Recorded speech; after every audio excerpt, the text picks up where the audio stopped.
Beethoven was a pioneer in many ways. One of the ways in which he's not always acknowledged is that he was the first composer to actually write a series of songs which were all connected together to form a song cycle. And he did this in his piece called Unfern Geliebte, which translates to the distant beloved. Beethoven had actually requested one of his friends to write poetry to Beethoven's specifications. We know that Beethoven was never able to find a wife. He was never able to find someone to share his personal life with.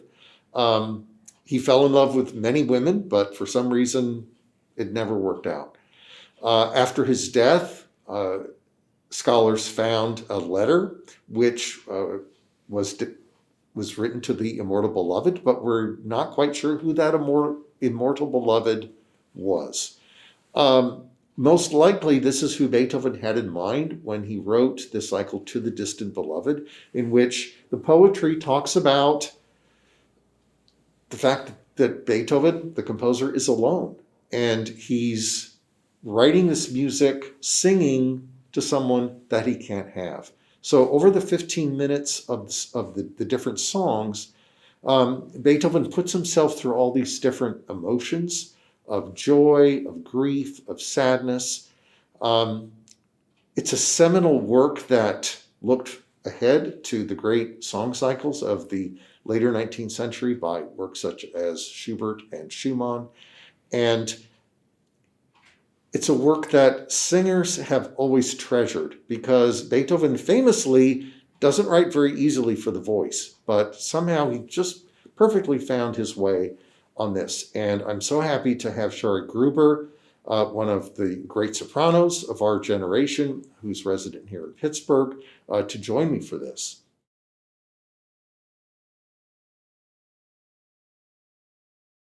I've long had the dream of pairing on one program the Beethoven song cycle To the Distant Beloved with Schumann's Fantasy. We forget sometimes how composers' lives overlap. I mentioned for the January 9th concert that when Bartók was born, Debussy was 20 years old. So there was just one generation. When Beethoven died, Schumann was already 17. And so Schumann was very much aware of Beethoven as a living composer. Schumann shared the world's grief when Beethoven died. And 10 years later, in 1837, Schumann had the idea to write a work in honor of Beethoven with the sense that the proceeds from this would go toward erecting a statue in Bonn, Germany, which is where Beethoven was born. And many other musicians in Europe at the time had the idea to fundraise for this memorial statue.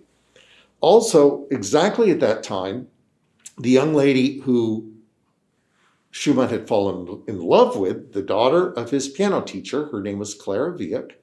Clara's father decided that Robert Schumann was a totally unsuitable match for his daughter, who at the time was already one of the great concert pianists of the 18th century, of the 19th century.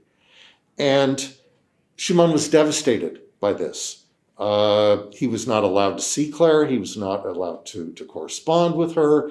And so it's this combination of wanting to honor Beethoven and being in a very dark place emotionally that informs the writing of the Fantasy. The Fantasy is in 3 movements. It lasts about half an hour. And Schumann, in a letter to one of his colleagues, said that the first movement is one of the most passionate pieces that he'd ever written. Now, what connects the Schumann and Beethoven works is at the end of the first movement, Schumann actually quotes the melody from the Beethoven song, which is music that he and Clara would have studied together. And so in a sense, even though Schumann couldn't see Clara, he could still write music to her. And through Beethoven, he was bringing together his 2 great loves. The second movement is a march. It's very exciting music. Schumann would have written with Clara's technical virtuosity in mind because the movement is notoriously difficult for pianists. And the last 2 pages in particular, it's not a matter of, are you going to hit wrong notes? It's like, yeah, you're going to hit wrong notes unless you're listening to a recording that's been edited. The challenge for the pianist is to not play so many wrong notes that the music just becomes totally incoherent. And so I'm going to be taking that challenge on.